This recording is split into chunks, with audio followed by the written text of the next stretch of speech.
ஏய் நீ எனக்கு வேணும் ப்ளீஸ். தயவு செஞ்சு என்னை விட்டு போயிடாத. இப்ப என்னடா இங்க இவனை என்ன பண்றான் பாரு. ஏய் இருடா ஒரு நிமிஷம், என்ன பண்றேன்னு பாப்போம். தயவு செய்து நான் கெஞ்சி கேக்குறேன் ப்ளீஸ், என்னை ஏத்துக்கோ, என்னை விட்டு போயிடாத ப்ளீஸ், என்னை விட்டு போயிடாத தயவு செய்து.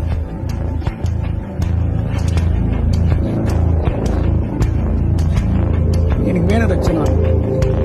நான் நினைச்சேன்டா. கண் பேசும் வார்த்தை புரிவதில்லை, கண்டார ஓடி இன்னும் திருந்தவில்லை, ஒரு முகம் வரையா மறுமுகம் தெரியல. என்ன டேய், அவன் இல்லனா நீனு ஒரு ஆப்ஷனா தான் உன்னை வச்சிருக்கா. அது கூட தெரியாம அவளுக்காக ஃபீல் பண்ணிட்டு இருந்தேன்னு வச்சுக்க. உன் ஃப்ரெண்ட்ஸுக்கும் வேணாம், ஒரு வேணாம்.